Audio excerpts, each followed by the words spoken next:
Are we all excited as to what might be on offer? Okay. Oh, okay.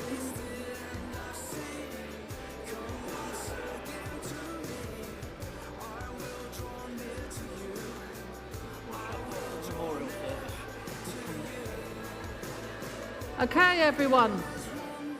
Just so, hopefully you can all hear me all right. I know, it's all good. Okay, so, I'll stand back. Okay, so obviously what we are beginning with is the situation of Cold Church. Okay, and so obviously that was our main focus as we're thinking of where this project all developed from is Cold Church to start with. I'm not quite sure if I'm going to be able to get this to work. Oh, okay. So to start with, to give a little bit of a background to the situation, to start with, we repaired our roof. Yay! Everyone's happy. So we did that in 2023. We're all very happy about that. That was a wonderful thing to do. The next issue that we had, though, after the roof had been repaired, is that we discovered that the lovely gas heaters that we had in here were releasing rather a lot of carbon monoxide. This wasn't an issue while the roof was in an awful state because it would just disappear through all the holes in the roof. What we discovered very soon after the roof repaired is that when we were using the heaters in church, our carbon monoxide alarms were going off regularly, which obviously was very unsafe. And so the PCC made the decision that actually we need to actually remove those heaters. They clearly were not safe. We knew that really when they were put in quite some time ago. They were actually put in this church when they'd already been enforced to be removed from other churches because they weren't considered safe. We, going forward, very much, we didn't want to have those heaters in place. Also, we are aware that nowadays, with all the eco issues going on, the use of gas as a fuel is not a good idea. So, what we did is we went ahead and we removed the heaters. The gas heaters were removed in April 2024, and over the summer we also had the complete gas the supply to the church cut off, okay? Because while we had no gas heaters in the church, we were still actually paying £7 a day in service charge to have the meter here where we weren't using any gas. And this went on for some time. It couldn't be justified, and we were, 99% sure that any future solution that we wanted for heating in the church was not going to be gas-based. So we removed the meter supply as well to save money. So that was where we got to. We then started investigating electric heating solutions for the church. This is where we hit an interesting situation of what the current electrical supply to the site is. So there's actually two electrical supplies to the site. One is to the church building, which is a single-phase electrical supply, and then we have a three-phase supply to the hall. We did do, or Ben and Gareth did a lot of work actually, thinking about usage levels and power outputs and all that, and we sort of were right on the cusp of actually we could just about manage all of our needs on the site if we could combine those two power supplies and sometimes be using heating in here, but when we had heating in here we couldn't be doing things in the hall, and we had a complicated thing that we were working through. But then we hit a problem in that actually you are not allowed to share across two buildings like that. So we could not take part of the three-phase supply to the church centre, use it partially in the church centre, but also having it supplying in some ways this building. That wasn't an option. So we're now looking at a very limited issue in terms of the energy coming into the site. Stop me if at any point I'm not making sense. I'm trying to sort of give this a reasonable background so you can see where we got from. So the next thing we did is we said, okay, maybe we can get a new three-phase supply to come to the church. We need to upgrade the supply to the church. If it's single phase, we need it better, we will upgrade. So we got a quote in for that, £52,000. Now, the reason for that is that they would actually have to dig up the London Road to do it. And with all the tunnelling, the closure of the road, everything, it was going to be hugely expensive. And that was literally just to get the supply to the box down at the entrance at the Lich Gate. That was literally just to bring the supply that far. We would then have to do all the work to actually tunnel on site to actually get it to the building, etc. It became very clear very quickly that it would be hugely expensive to actually go basically to the grid and get a three-phase supply to the church. So it became very clear very quickly we need to look at other solutions. Okay, so at this point, the diocese actually advised us about there's a potential help with funds around these sorts of things if we were an eco-church, because there were various fund pots that could be available if we were actually looking for a very eco-type response. Now, we felt, the PCC felt as a church, that is what we want to be. We want to be a church that cares about the environment. Going forward, we do want to, be thinking about any solution that we do for this being particularly eco-friendly. So as a PCC and as a church, we sort of started focusing on the eco side of things. To start with, we did need to be registered as an eco-church. So we were registered, we put together a church eco group, we were registered as an eco-church, we achieved the Bronze Award immediately for everything we were already doing in church. We then started working on some other things and improvements, and quite quickly we managed to achieve the Silver Award status as an eco-church. And hopefully you've seen some of the improvements over the last 18 months of things that we are doing. We've moved into a lot of fair trade products. We're registered as a fair trade church for all our tea and our coffee and our sugar. We're doing a lot more work about recycling on site, about using biodegradable things when possible, all sorts of different things. We're trying to avoid single-use plastics. So you will find we serve teas and coffees after the service in mugs rather than using cardboard cups or any single-use plastics or like that. It's really important to recognise the impact of something like that, which is like all of those cups have to be washed up after the service. And for example, today, as we've been putting this meeting together, Nigel's been going, well, do I have the time to go over there and start washing up? And he's actually just committed to doing the washing up after the memorial service tonight. So it's just, you have to realise what the impact of these things is, and it does create jobs for people. Margaret is fantastic as well with the refreshments, coming along on a Sunday morning, having to bring everything over from the church hall over to here. So, and all these things have to happen. It all has to be cleared back to there and cleared up. So it's just something to put out there. If anybody has any extra time before and after services and they wouldn't mind sort of helping with some of those things and going over to the hall and helping with washing up and things, that would be very much appreciated. Just something to put out there. I'm talking too much, so I have to see if that reconnects. Okay. Just give it a second. I've got to recorrect it. Okay, so we achieved, as I say, where are we up to? Oh, further than that.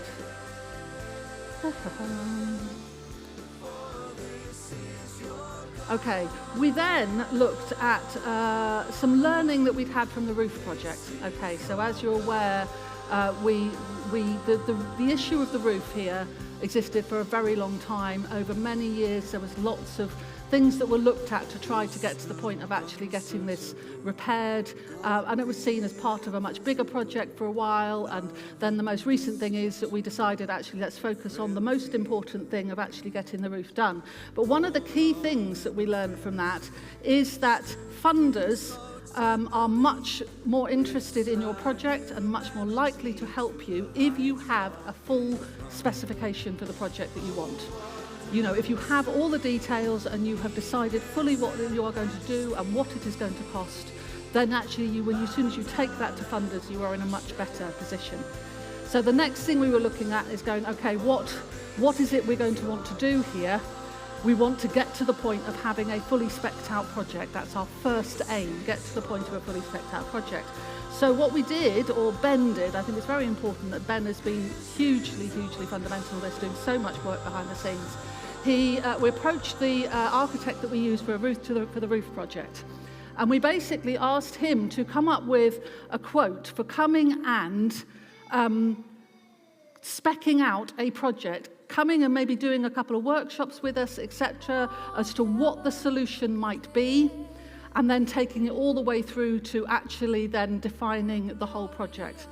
At the time, we were considering other things alongside We were looking at it more as a whole sort of church-wide projects and some other things that maybe were a little bit aspirational, but things we were thinking of doing, like maybe doing a bit of renovation at the back of church, raising the sound desk up to a higher level, upgrading the kitchen and the tea station, bringing a water supply, etc., so we could have a proper tea station back there. We were looking at potentially putting a mezzanine floor into the vestry area so we could improve the office space and the provision for the youth as well. So we were looking at various of these things, and we actually got a quote through from our architect to actually run a project with us to help us think through all the options and actually get to the stage of a fully spec'd out project. That was about £18,000 he was talking about at that point, wasn't he? So the next thing was that the diocese advised us of a very specific, particular fund that was potentially available, which is to become a demonstrator church for the Church of England programme aimed at showcasing net zero carbon solutions. The diocese were very much in favour of us applying for this. We had proved ourselves with the roof project of the way that we can carry a project successfully through. We were clearly taking on a lot of the eco-type values, and this was a significant fund that could become available to actually become a demonstrator church. Dominic, I think I'm going to keep with you to advance forward, so let's go for the next one. Okay, so let's go to the next slide. Oh, okay, lost count of numbers. Hold on. Are we on that one? Okay.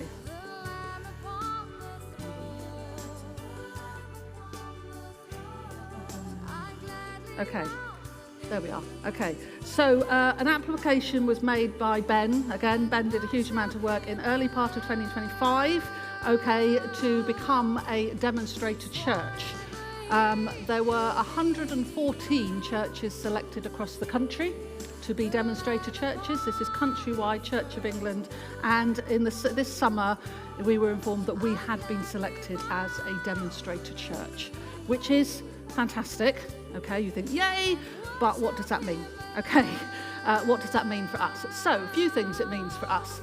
But at this stage, at this first stage of the project, we have been allocated up to £18,000 for stage one of an eco project. Now, what we mean by stage one of an eco project is taking it to fully spec'd out. Okay, which means what we're looking at, as I said a bit earlier, is that we're looking at what are the solutions for the site. You know, what sort of things are we wanting to do? We need help defining how that might work and the different options that could be available. And actually, basically, we have been provided with up to £18,000 to actually help us to get there. But more than that, we've also been allocated support from fundraising specialists, and we have been allocated support from technical specialists to get us to that point. So it's not just about getting the money. Actually, as being a demonstrator church, we also get other support that is offered to us to help us in this process. Ben and I have already met with the fundraising specialist. She was really, really helpful about different things that we need to pull together to be able to be in a really good position for the ongoing project. The other thing to say is that as a demonstrator church, the aim is that all demonstrator churches will be allocated additional funding for stage two of the project. Stage two is taking it to actually full project gets done, that we actually get people on site and we're doing it, and so stage two ends when we've actually got the whole solution in place. And so as a demonstrator church, in principle, we will also get additional funding for stage two, and that could be up to 40% of the costs of the stage two part. Okay, that though is very, very much dependent upon successful completion of stage one and successful engagement with the whole process of being a demonstrator church. Okay, so it is really, really exciting. It's a fantastic opportunity, but we need to be very aware of what this actually means for us. So what else does it mean? We will be, as a demonstrator church, we will be there as a demonstrator and as a place of information and advice for other churches as they are seeking to do eco projects. So they can come to us for advice and inspiration. We can share the details of the process that we go through, and then potentially go and present to other churches as well. And it's mainly about, we don't have to help them do projects. That's not what it's about. But we share our learning. That's the idea, that we share the experience we have and the learning. As I said, we will have, so as I said, we go out and talk to other churches about it as well. And this must be part of what we commit to as a demonstrator church, that we must be prepared to do those things.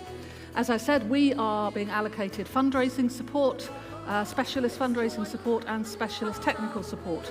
Both of those are offering that at various stages they would be coming and doing workshops for us about various elements of the project to help us to understand what we're doing better. What we do is we open up those workshops to other churches as well. They can come and find out more. Very specifically though, the workshop will be focused on our project. Other churches aren't coming in and then it all gets about theirs. The workshops will be focused on our project, but they become learning opportunities for the other churches to come along to as well. Okay, so this is what will happen. Next one coming. So we have to keep really good records of the process because this is about sharing with other people. Okay, so we need to be sharing what we're doing. So we're talking about doing blogs on it, doing video diaries, having a website on it, lots of things. We've got to make sure that we sort of clearly document and share everything that we are going through. So that it becomes something that other people can learn from and be inspired by.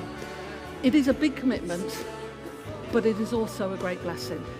I mean, obviously I've spoken already about the sort of the funding that comes with this, but you add on the sort of specialist expertise that comes with it and support from the central net zero team of Church of England team.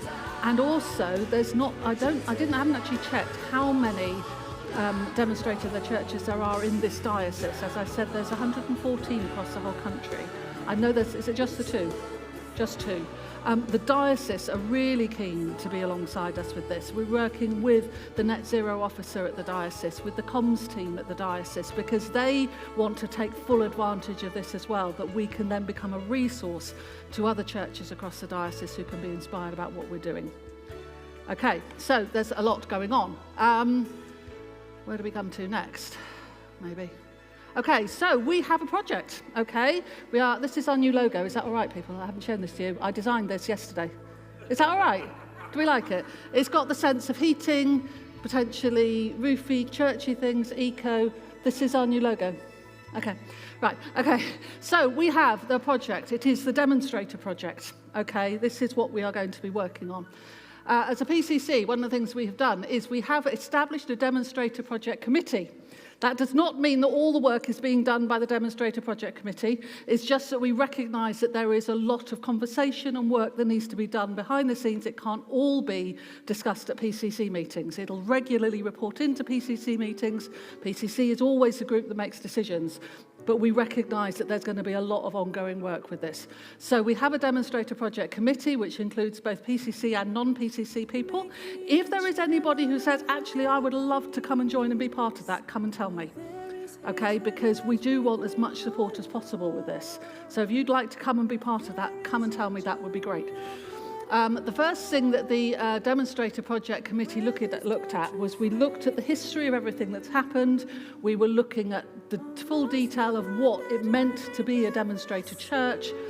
And we also, as I said earlier on, as we were thinking about this project, we were thinking of other elements of, mezzanine floors and kitchens and things. But actually we said, right, we need to decide what is the focus of this project. We need to have a much more clearly defined scope so we know where we're starting from and what we're going with. So this is what we came up with. We are focusing on a heating, energy and insulation solution for the site. It is not just for the church, because actually we need to do stuff in the church hall as well. The current heating in the church hall is very expensive, and actually if we've got this opportunity, we need to do something about that as well. The insulation in the church hall really could, be improved quite a lot. So we are looking at a heating solution, both buildings, We are looking at an energy solution to the site because the energy we have coming into the site through the electricity supplies is not sufficient. And obviously insulation, because that's a really important part of making sure that we run efficiently. We did sort of start thinking, should we include low cost in there? But actually we decided from an eco perspective, the focus should be on the insulation side of it, which inevitably would improve the running costs further down the line. But that was the way we would frame our project, that we are looking for a heating, energy and insulation solution for the site. So, some of the things that this will include, some things are very, very clear are going to be in this project. Some you will notice there are question marks by because the exact detail of it is going to be part of going through the project. So heating in the church is an absolute yes. We absolutely need to get the heating in the church sorted out. Would everybody agree?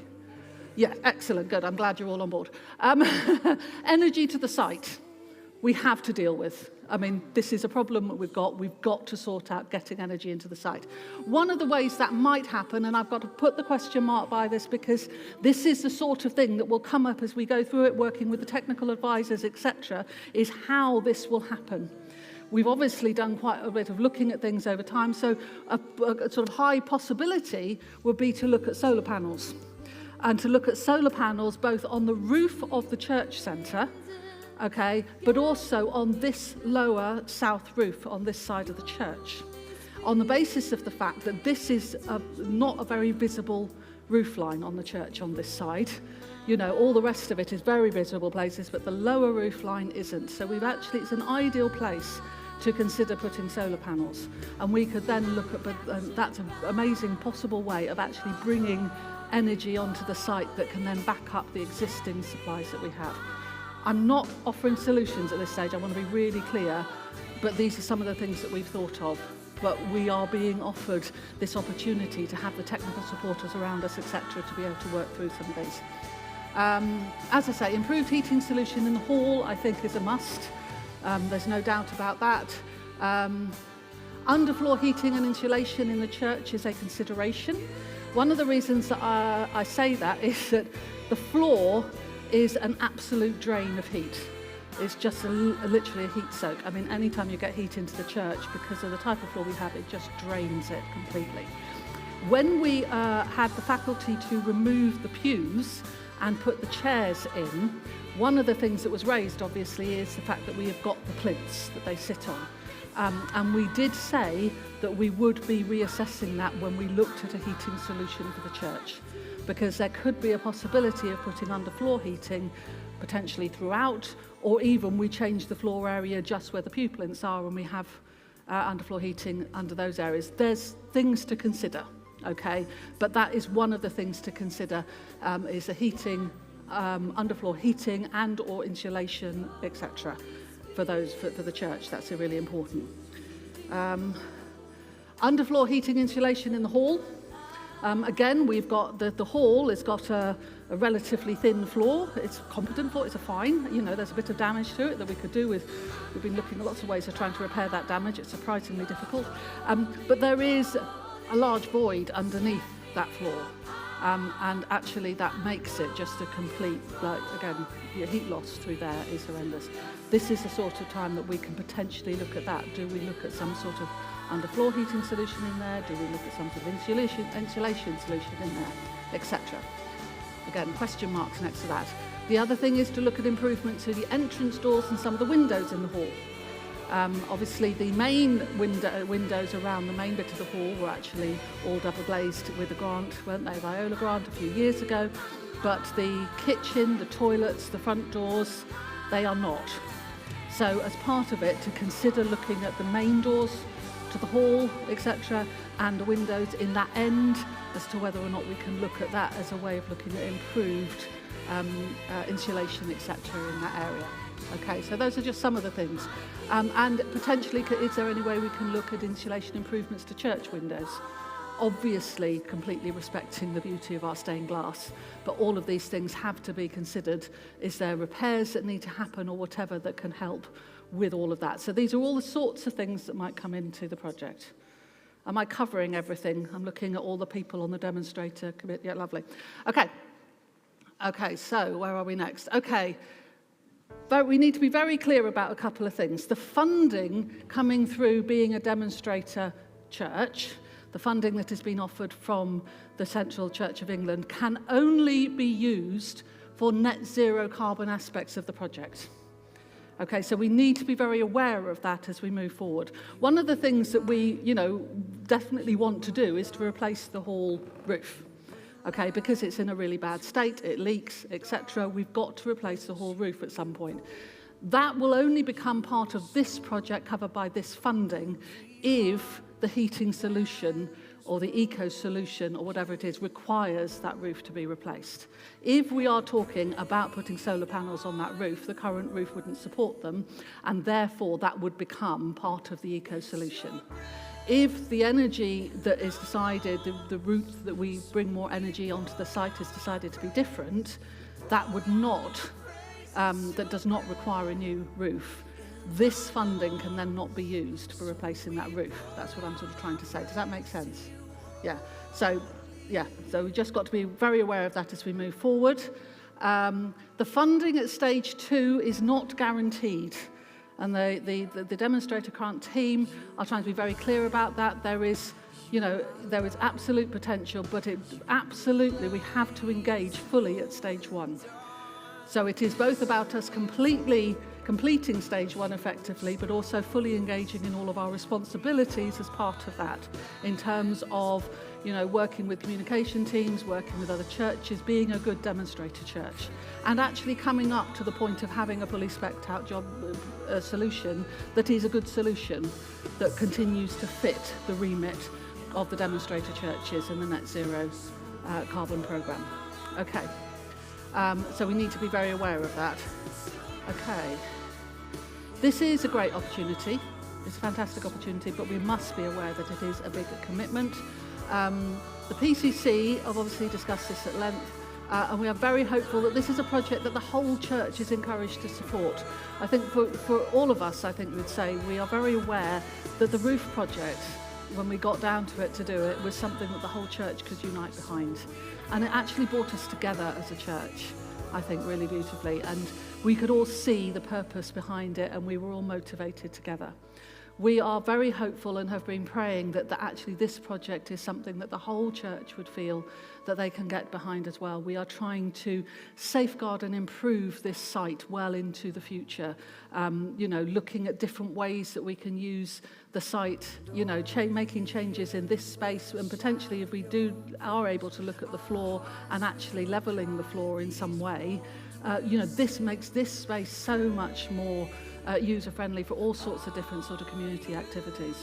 There's lots of things that we want to do. It's really about safeguarding the site to go forward. And so the PCC is very hopeful that this is something the whole church will want to get behind. Oh, I've just lost it again. Dominic, are you still there? Is he hiding at the back? We're only on the last 3 slides, Dominic. Can you do the third to last slide? No? Okay. At this stage, we want to hear from you. This is our chance to sort of communicate out to you. We want to hear from you. Next one, Dominic, just go through. Just do all them all. What do you think? What questions do you have? This is what we're here for now. And it's not all me. We've got several members of the Demonstrator Grant Committee and the PCC. Go.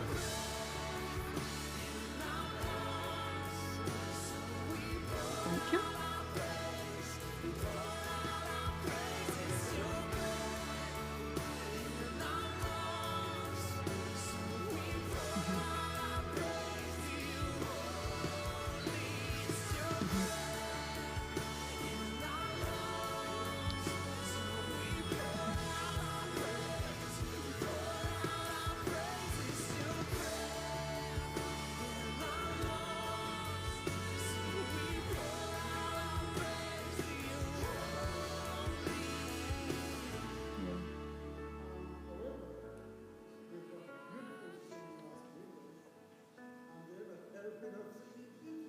No.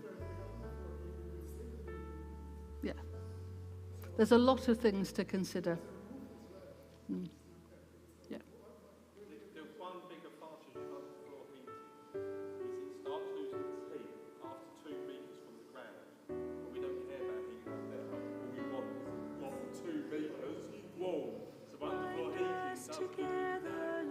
localized heat where you want it.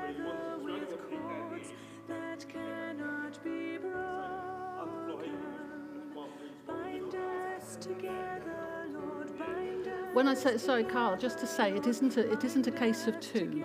Solar panels is about bringing energy to the site that will then power whatever the heating solution is. It could be solar panels powering the underfloor heating. Yeah.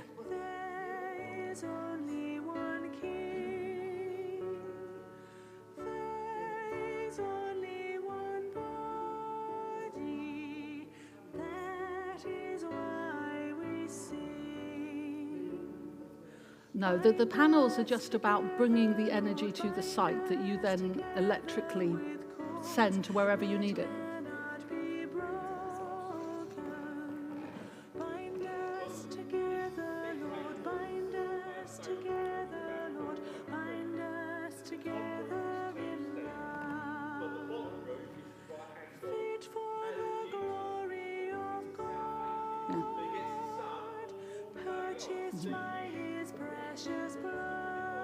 Is that one.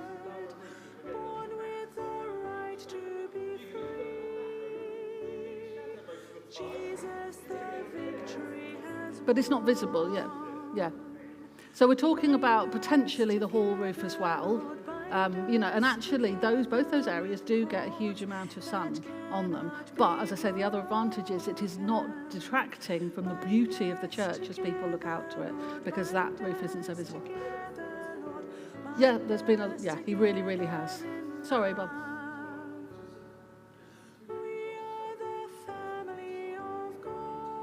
Yes.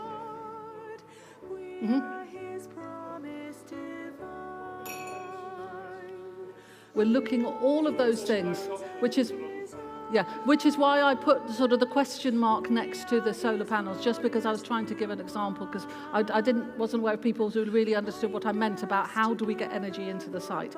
And so we've got a meeting, Ben and I have a meeting with our advisor from the demonstration committee from Central Church and our net zero person from the diocese next week.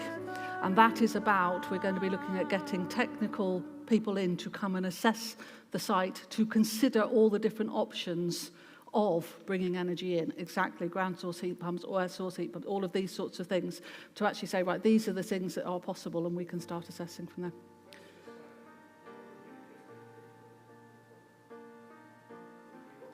Yeah.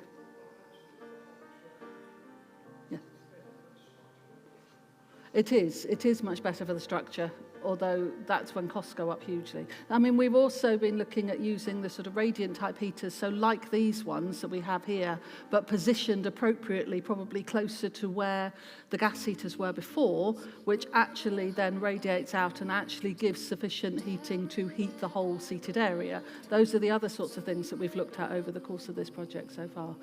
So, exactly. And we've got technical experts who are being offered to us as part of this yeah.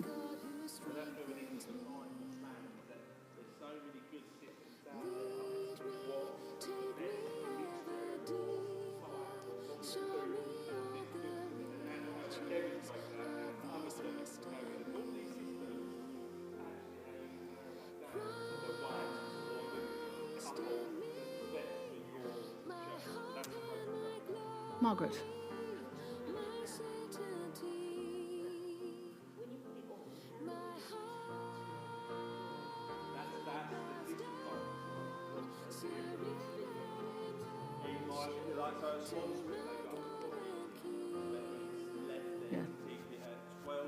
Yeah, so we keep it on a standard level at Swanscombe, the underfloor heating, to protect the fabric of the building. And then it has to, if we want the temperature to go up, that has to be set sort of about 2 hours before to let it warm up. So it's all programmed to come on an hour or two before the service to warm up to get it ready to that level for service time, etc. Because they can be top up.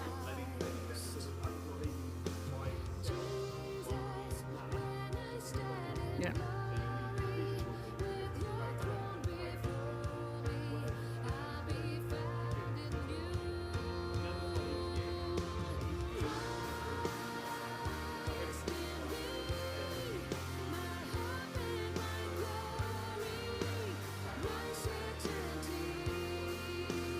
support who come and help us. Yeah.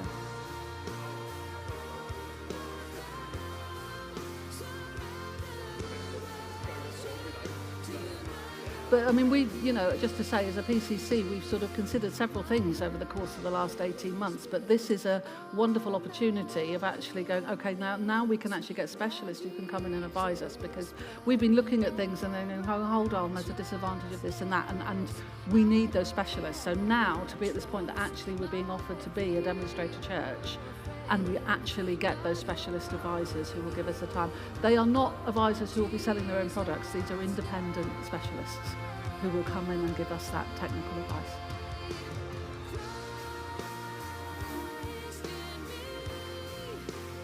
Yep.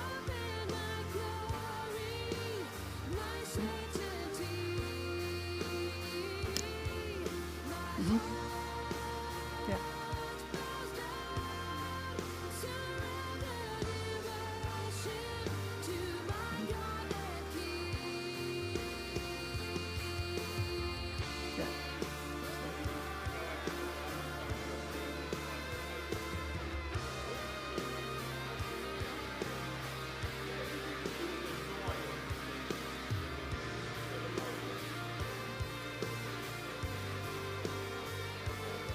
They can be reused as radiators in other places, don't worry. They're probably going to become radiators in the office, aren't they?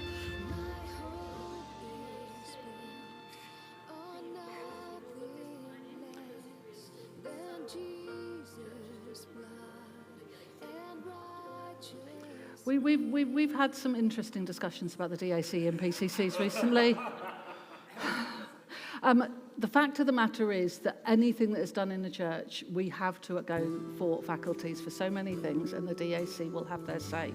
There is a huge focus, obviously, on eco-friendly solutions, and if we will, at every stage that we're applying to the DAC, we will really, really push the eco value of what we're doing, and there is such a pressure both on the diocese and Church of England to actually hit their, carbon net zero by 2030.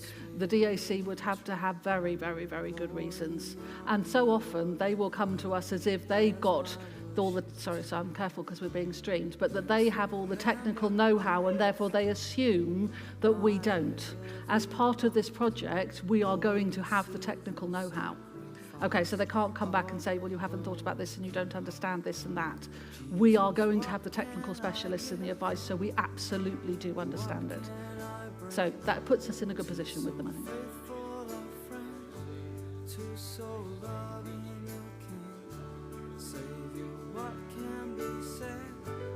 Yes. Whereas the Church of England, they actually say you should heat the people. So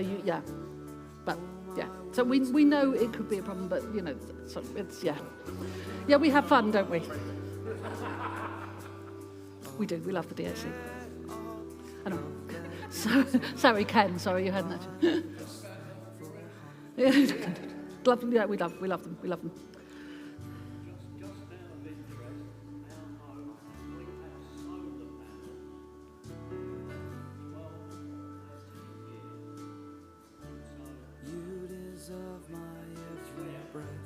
For you've paid the great cost, giving up your life to death, even death on a cross. You took all my shame away, there defeated my sin, opened up the gates of hell, and have beckoned me in. Jesus, what can I give? What can I bring? To so faithful a friend, to so loving a King, Savior, what can be said? What can be sung as a praise? I mean, obviously, from the PCC point of view, obviously, we absolutely made the decision to take the gas heaters out. They were dangerous. They had to come out. There was no doubt about it. And at that stage, we sort of anticipated that just deciding on some new heaters to put into the church wasn't going to be a massive issue. But actually, the whole thing has grown from there. It's the fact that we then hit this whole issue of actually, We don't have the energy supply to do it. We can't make use of the three-phase supply that's going to the hall. To get another three-phase electrical supply is just so expensive. And so the whole thing has sort of grown into that. We've got to look at this sort of much bigger thing of heating and energy into the site, which is why it's sort of grown into that. But to now have this opportunity and it's not just the money that helps with the demonstrator church, but it's the support and fund that comes with it as well to really help us carry a project through. So it is very exciting, but it is a big commitment because we have to be prepared to do things and go out to other churches and do. Yes, Beth.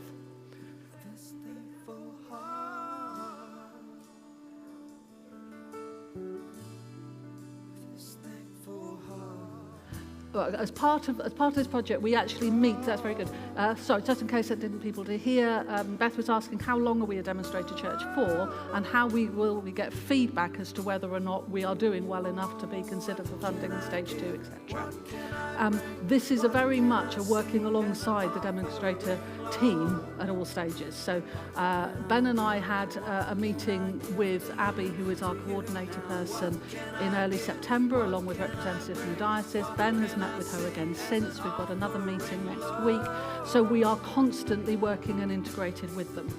Okay, so they are very much involved in our decision process all the way through.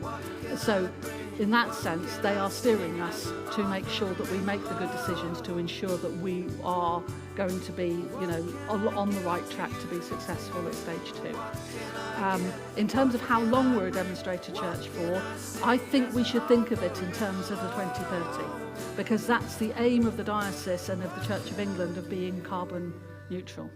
And so a lot of churches are, looking at eco-type projects. So if we manage to get this done, we continue to be a demonstrator church, sharing our expertise with other churches right the way through to there. The demonstrator program is aimed to run right the way through to 2030. Yeah. Anna? So, yes, Ken.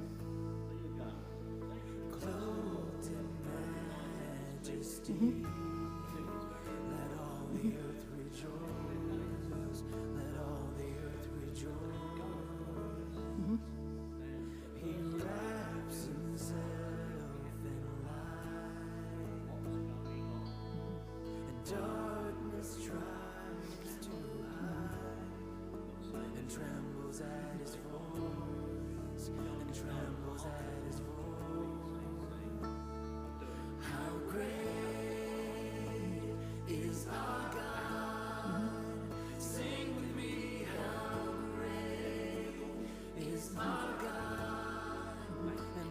No, I appreciate that, Ken. And I appreciate, especially in the last 18 months, that in terms of sharing what's going on as for how we're going to come up with a solution for heating this church, it's not been happening because it's been so difficult and confused. And every stage of it, we're just like, okay, well, that's not going to work. Okay, we can't have, electrical supply into the church. We have just been in a bit, it's been a little bit of like just running around going, well, what can we present to the church? Because actually we've not got anything even close to a solution or something that we can carry forward. The difference has been in the last few months when Ben put in the application for the demonstrator grant and we got it, and then suddenly, okay, we've now starting to see a potential route forward. There's still a huge amount up in the air. Decisions have not been made about what our heating solution is going to be or how we're going to do it or whatever, but at least now we can go, okay, we've potentially got a path we can follow, and we want to share it out with people. So yeah, we've been running around a little bit madly going, we haven't been forgetting, we've been trying to work on it, but haven't had anything that we can present to go, actually, here's a route, because we haven't had one. Whereas now, potentially, hopefully, we have a route.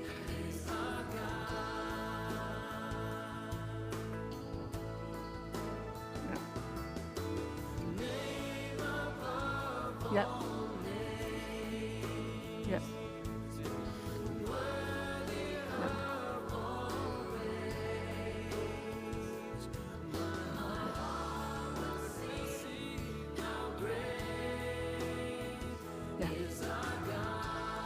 It will, absolutely.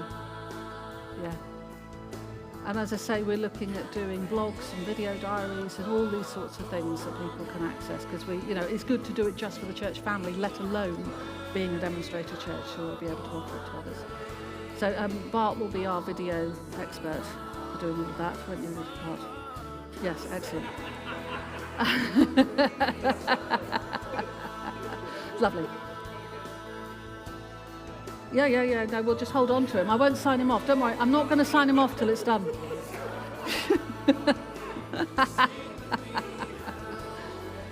Yeah. Sorry, Bob, you wanted to say something.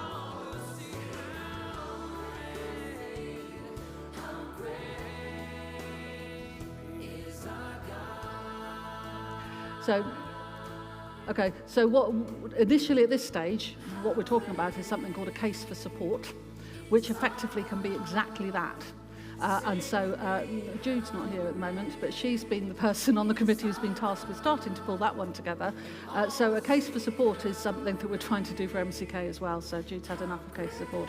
But it's exactly that sort of thing. You actually need to bring the full detail of everything together, but of the history of the church, this is what we're doing, this is what the project is, etc., that you can actually give out to people, funders, individuals, anyone, that really defines what it is we're doing. So this is one of the jobs. And then further down the road, you update it as to be, this is the finished thing. And you've got something that you can hand out to people going, this is what we did and this is how we went about it. The case for support becomes an ongoing changing document, effectively. But you're absolutely right. By the end, it becomes a finalised brochure that is absolutely.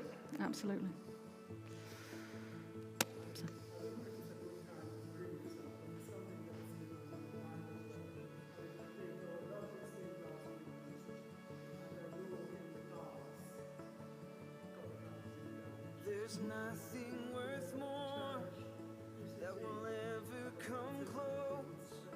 Nothing can compare.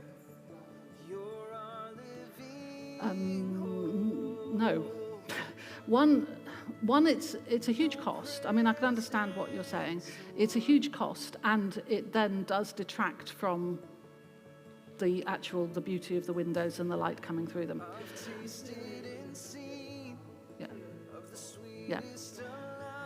It could be possible that if we are trying to look at an insulation solution that helps with reducing heat loss of the windows, that actually in itself might be a protection as well. This could be part of the project, because we do have, as we've mentioned already, there's a heat loss, a huge heat loss.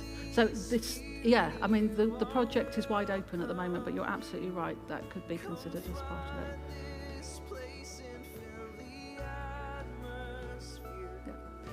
Just to say, we did have our quinquennial inspection recently, and we've just recently got the report back from it. The quinquennial inspection went really, really well. Okay, so this is the second report that we've had in my time here. The first one we had was full of issues of jobs that needed doing and places that need repairing and all sorts of things. There was very, very little in this quinquennial inspection, and so much throughout the inspection. The surveyor was saying this church needs to be congratulated for the efforts that they have gone to. There was so much positivity in that report, and that all comes down to things like the work party, the Saturday work party, the people who turn up here, month after month after month, doing so many different jobs, and it's had a huge impact of just getting through all of those little things. The windows were mentioned in the quinquennial inspection, partially to mention actually how important some of these windows are and how special they are. Generally, in terms of the condition of them, they were considered to be quite good condition, actually. Much, much better than the St. Peter and St. Paul's ones. But we're dealing with that at the moment, but yeah, the number of jobs, normally at the end of a quinquennial inspection, you've got this massive list of jobs to do. There was just little thing, there was hardly anything in this one, was it? It was incredible, but all the way through it kept saying this church needs to be congratulated for having done that, for having taken this on, for putting this in place, all sorts of things throughout. There's been a lot of work over the last few years in making sure that things are kept to a good standard, and Ben's been a huge, huge part of that.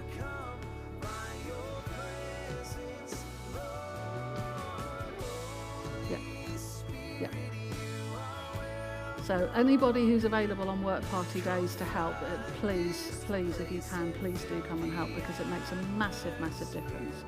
You know, and it is looking after the fabric of the building. And the whole site, actually. Anything else? Are we, from what you've heard this morning, are you in favour of all of this? That this is a good way to move forward? Yeah.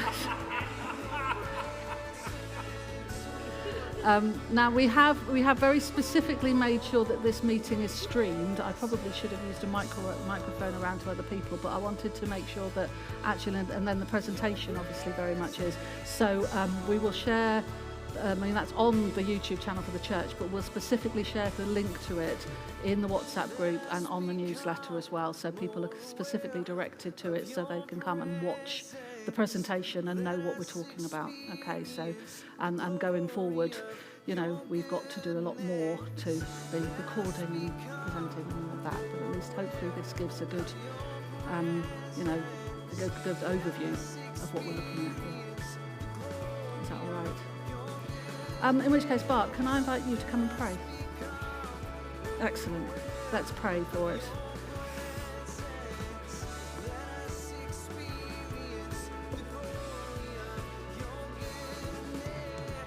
Let us gather all that's been shared and go into prayer as we bring things to us. Lord Jesus, we again just thank you for this church. Thank you for its witness here in this place for many, many years. We thank you for all those who faithfully witnessed to you and served you, all the saints who've gone before. We thank you, Lord, that this church is going to be here for many more years to come. Again, speaking of your goodness and your gospel, your grace and your love. And we just pray as we gather here now, Lord, that you would just bless this process, that it would be efficient, decisions would be made quickly, that things would be put in place. We pray that you would encourage and strengthen all those who will be involved in the hard work of making this happen. But Lord, mostly we just ask that you would guide us by your Holy Spirit to be the church that you have called us to be. Lord, bless us, we pray. Bless all the work that we're engaged in. Bless us now as we leave this place to honour and to serve you. In Jesus' name, amen. Thank you. Thank you, everyone. And if you ongoing have questions, then please do come and ask us, but we will be doing all we can to keep you up to date as things move forward. Wonderful. May see many of you at the memorial service a little later at 4 o'clock. But otherwise, yes, we shall see you soon. God bless you all. Just as you are to worship. Come, just as you are before your God. Come. One day every tongue will confess you are God. One day every knee will bow. Still the greatest treasure remains for God.